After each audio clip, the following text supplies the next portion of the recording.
a really scary incident at SFO today where a giant tire came crashing down on some cars after suddenly falling off of a departing plane. Good evening, I'm Elizabeth Cook. Take a look at this video showing the exact moment that tire came loose. Not something you ever want to see, and luckily nobody was underneath that tire when it came down, but it did do some major damage. Take a look at these photos of the car crushed under that tire. Our Wilson Walker is live at SFO, not far from where that wheel came down. Wilson, what's the latest? Yeah, Liz, good evening. The wheel came down just behind me here. First point of impact was in the employee parking lot, the folks who work at SFO, and then it kind of ricocheted on from there. I'm standing on what is essentially the extension point of runway 28R. That is where the plane was leaving. It goes right over these parking lots. And for the cars that were there, or the drivers who own them, what an incredible stroke of bad luck, or in one driver's case, good luck. Have a listen. You say the wheel fell off from where? Off a plane, lands here. What the I mean, I was so lucky then. Because just 2 cars away, I'm almost the one. All right, that is William, a very lucky SFO worker who was parked just 2 cars away from the vehicle that was crushed by the tire. Now, let's talk about the path of the wheel. Now, if you look closer at the car that was hit, you can sort of see the smudge of rubber there, and if you back up a little bit, you can actually see what looks like the curvature of the tire on the side of the car. Now, from there, you look behind the car at the K-rail, and what appears to be a big smudge from the tire before the wheel went crashing through the fence on its way to the next parking lot, and we can show you where the tire landed. This parking lot is actually where the Hertz rental cars are staged before they are cleaned and sent back into circulation. That's where the tire landed. You can see some of the employees there walking up to see the spectacle that had landed in the middle of their workplace there. I talked to a number of folks off camera who work for Hertz. They said that really nobody saw it or heard it, that they just kind of were someone draw their attention to it. They went over and here's this tire sitting there.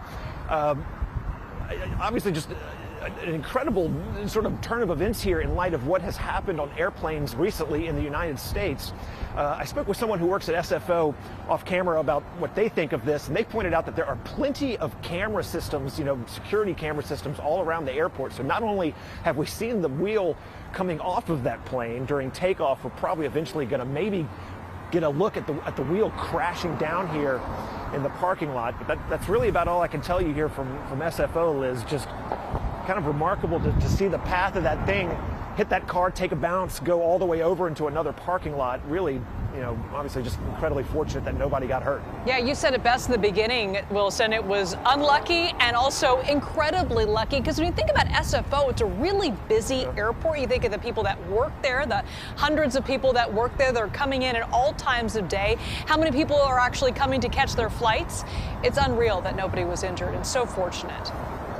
Yeah, or how about that? If you go right past the parking lots here, it's the freeway. Yeah. It's 101 right here. So, just a matter of seconds on the trajectory of that wheel, it definitely could have been a different situation. Yeah, amazing. Ari Wilson, thank you so much. The tire going down the runway. I got 777 that just took off the 28 right, lost the tire. This is audio of other pilots reporting into air traffic control after spotting that tire fall off. And here's the moments when that plane made its descent into LAX with one tire missing. Thankfully, no issues there. We have reached out to United for comment, and they told us that after the plane landed safely at LAX, they began making arrangements for a new plane to take those passengers to Japan. All right, some big questions still unanswered right now, though. Joining us live with some insight to all of it is Captain Ross Amer, a highly experienced pilot who once actually flew for United. Thank you so much for joining us. My pleasure. All right, the obvious question to all of this, how could something like this happen? Have you ever seen anything like it in your career? Yes, although extremely rare, but things like that happen. And in fact, if I had a choice of emergencies on my airplane, I would pick one that had to do with landing gear, maybe. In this particular case, as you mentioned, nobody was hurt. The crew did an excellent job. exactly what any prudent pilot would do.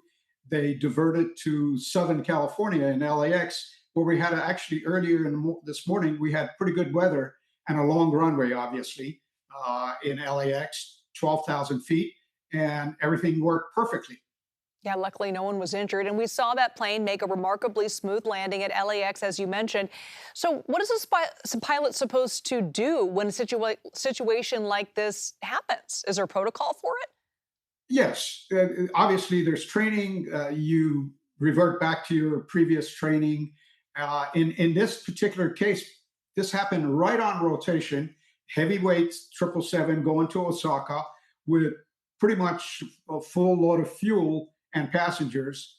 And I would imagine they probably didn't even realize on departure, on takeoff immediately until the next frequency departure control told them that there was a wheel missing.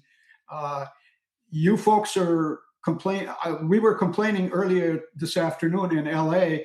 We had a hail warning on my phone, but you folks are having tires raining from the sky. But fortunately, like I said, the crew did an excellent job. They diverted to LAX. They probably, I would have assumed that they dumped some fuel to make the airplane lighter, and they picked a nice, long, dry runway and did exactly a textbook landing. Yeah, obviously very scary situation, though, that video, very difficult to watch. And we've seen some other high-profile incidents recently. In your opinion, has air travel become less safe than it used to be? You know, this really has nothing to do with the recent news that we hear. This particular airplane, I flew it in 1995. So it's an old 777-200, which has done a wonderful job very, very safely all these years. And this particular incident, it really has nothing to do with the design of the aircraft. We'll find out exactly why it was not secured properly, or perhaps a failure on the tire assembly itself or the wheel assembly itself. We'll definitely, FAA will find out exactly what happened. Yes, there are lots of questions to be answered, and the NTSB and FAA both said that they will be investigating this. Captain Ross Amer, thank you so much. My pleasure. All right, let's go to Ann Makovic. And this is far from the first problem Boeing planes have had in recent months, right? Yeah, and whatever caused this, it is not a good look for Boeing. The airline manufacturer has been facing a lot of questions about its safety culture after a string of incidents. Speaking of wheels falling off, an incident in Atlanta is still under investigation.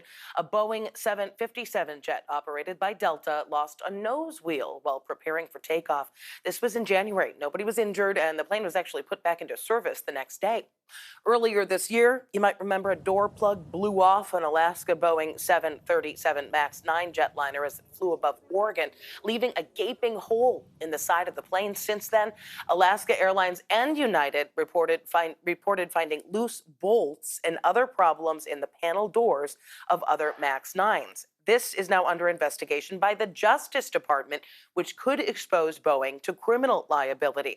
And as one of several ongoing federal investigations into Boeing, and in a new FAA report, a panel of aviation experts say they found a lack of awareness of safety-related metrics at all levels of Boeing, suggesting that employees weren't properly trained and that some feared retaliation if they raised safety concerns. Now, we've reached out to Boeing. We have not heard back any response to this yet.